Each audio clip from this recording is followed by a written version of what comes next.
Hello, my name is John Otto. I'm representing New Covenant Academy. Today I'll be talking about how to turn boredom into brilliance, the blind idea. If you are not ready to begin, please press pause. Otherwise, I'll begin in 5, 4, 3, 2, 1. Let's begin. You have the power to change the world.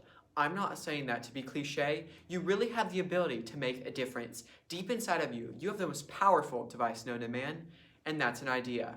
So today, let's first talk about how boredom interacts with ideas. Second, discuss the disastrous diversion of the phone. And finally, conclude with how the famous and you can exploit the boredom to brilliance concept. So first things first, we have to understand the interaction between boredom and ideas. There's no better way to do this than to personify an idea. Let's say it talks, walks, thinks, and blinks. It lives in an extraordinary place called the brain, a huge control center for their world called the body. It can start as a thought, but can grow into a concept, belief, or perception. They collectively come and go at random times, but if you catch one, it could literally rewrite our future. But an idea is stripped of its power if you don't catch it. If you never share that idea with others, it will die into the recesses of a memory. Now I know I, and most likely you, have tried to convey ideas to others and I was shot down, rejected, or some other uninspiring idea was adopted instead. And the only reason why this happens is because of the way it was communicated. If you communicate an idea in a way that resonates, change will happen, and you can change the world.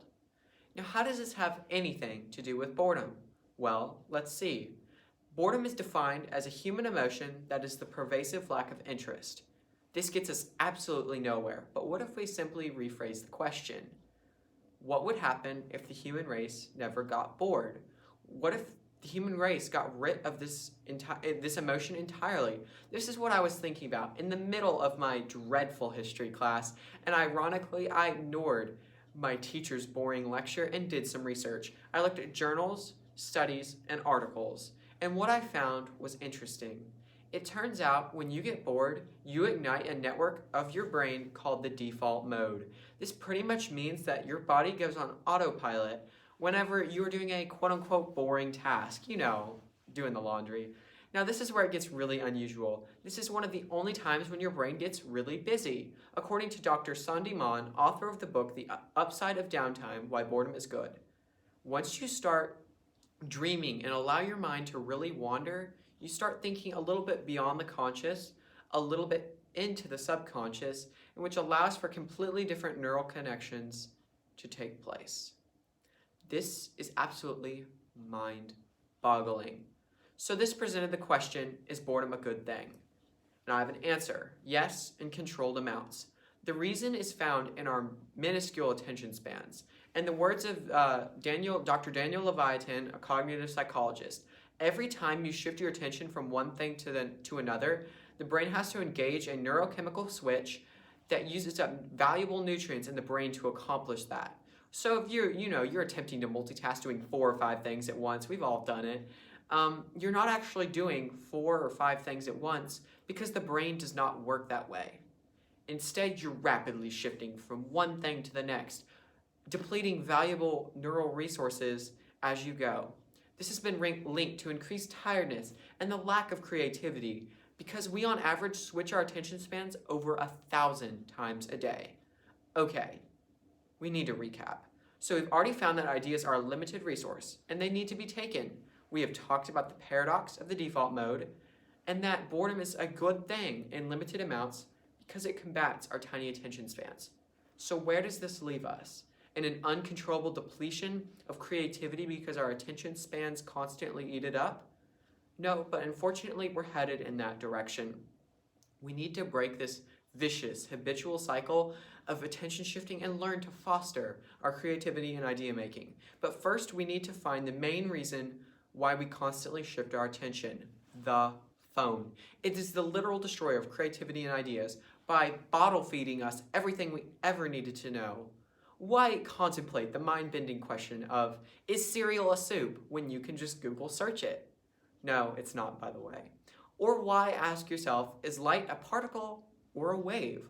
When you could like other people's filtered, pre-edited trash on Facebook, people on average spend 3 hours a day on their phones. This is over 91 days a year gawking at glass slabs. To combat this, a project aimed to find out what would happen if people jump-started their creativity by getting away from their phones. And this was called the Bored and Brilliant Project. They had thousands of people sign up, all phone addicts whose phones were literally codependent with the person. One couple even said that the relationship between them and their phones were like a baby and his or her pacifier. The goal of this project was to see that if people were consciously aware of their phone usage, they would spend less time on their phones while increasing their productivity. Before long, many users were realizing that their phone usage was unhealthy and they needed to make a change. Others were taking note of their behavior, seeing how uninterested they were in anything besides their phone. As the trial was about to conclude, the contestants got a letter to start a quote-unquote challenge week. This was a highly studied experiment that would consciously remind someone to get off their phone. One contestant, Amanda Itzko, had this to say about the trial. I am absolutely itching. I feel a little bit crazy because I have noticed that I pick up my phone when I'm walking from one room to another, or getting on the elevator, or even in the car. The thing we need to realize is that this happens indirectly to all people because technology is built to stimulate and attract humans. So, $1,000,000 question. Are you bored yet? Has my ramble about the linkage between electronics and boredom got your mind solving the world's deepest mysteries or your life's meaning yet? Don't worry, if you're still thinking about your bean burrito, your upset stomach due to the bean burrito you ate for lunch, that is perfectly fine. I just want to stress that sometimes boredom is okay, and boredom is your mental launch center for ideas that can literally change the world. We just need to make sure that you're not actively replacing your deepest and most personal thoughts and feelings with YouTube's top 10 best NBA dunks in history. So now that we know how to turn boredom into brilliance, I'm going to talk about the blind idea. This focuses on how the famous have exploited the boredom to brilliance concept and how you can too. So, guess what some of the world's most renowned geniuses were doing when they changed the world? They were bored. Specifically, Einstein and Isaac Newton were purposely being bored so that they could think. Why would Newton just sit under an apple tree when he was trying to make a model for gravity? And so that he could clearly think. And why do you think arguably the world's smartest mathematician the world has ever seen would take a boring job as a sales clerk for a mom and pop shop to have time to contemplate the world's largest problems?